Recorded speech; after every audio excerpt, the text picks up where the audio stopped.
had a distinct advantage. I knew exactly who I was, and I knew what I believed. And that's why I went to Washington, D.C., to continue to advocate for what I believed. I felt no pressure to deviate from what my basic principles are. Do you compromise? Sure, you have to. You can't be married and not compromise. You have to do that. You can't raise children and not compromise. You have to do that. It's the way of man. But on principles, I didn't compromise. I sit on the committee that's known as one of the best fundraising committees in the United States, and that's the Financial Services Committee. And I received shockingly few donations from financial services the longer that I was in Congress.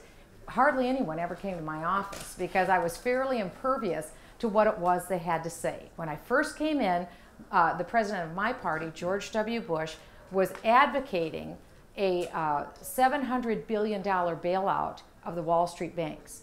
And they sent in Hank Paulson, who was the former president of Goldman Sachs, in to be the messenger. He's Treasury Secretary at the time, to tell us we needed to give, for the first time ever in the history of the country, a blank check made out for $700 billion to him, the Treasury Secretary, with no right of appeal, nothing. Give it to him and just say, spend it well.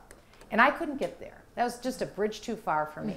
And so I spent 2 weeks taking on my president and my party and reaching across the aisle to the Democrat Party, and I found Democrats who agreed with me. We had a very interesting union of minds, and we did everything we could to fight that bill.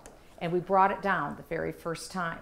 Now, unfortunately, a lot of arms are twisted, and about 3 days later, they got their vote. And I think that was a very bad decision in my mind, but they got it done. But that's been my time in Congress. I didn't go there to stay there. I went there to make a difference. And I think in particular in the presidential race, I made a distinct contribution. And I would say that because I'm the author of the bill to repeal Obamacare. I'm not a believer in socialized medicine. I think it kills innovation. I'm all for innovation, as you know. And so I authored that bill, and I brought 20,000 Americans to Washington, D.C. to fight against Obamacare. I just thought that this would be the nail in the coffin, so to speak, for our United States economy. And I fought it with everything that was within me.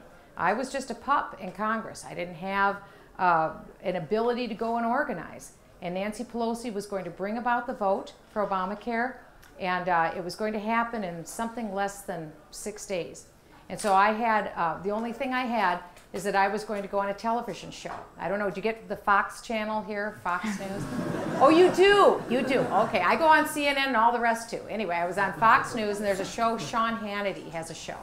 And so I was going to be at the top of the hour, first segment. That day, Obamacare came out, the bill. I printed out the bill. It was 20 pounds, the bill. It was thousands of pages. I had it on my lap, and I sat in the studio, and I thought, this is the only thing I have. And I said, well, this bill is going to go through unless we do something about it. And there's something that members of Congress fear more than anything in the world, and it's the whites of the eyes of their constituents coming to see them and press them. And so I said, I'm going to be standing on the steps of the United States Capitol next Thursday at noon. And if anyone out there, Sean, wants to join me, please come and join me. And we'll go and visit your member of Congress and tell them, not with my health care, you don't. And so remarkably, something happened. It was a wave. People in the United States didn't want socialized medicine. And literally, no organization whatsoever from all 50 states, 20,000 people came on 5 days' notice and joined me on the steps of the United States Capitol. That's how much people in the United States, at all at their own expense, that's how much people in the United States value innovation.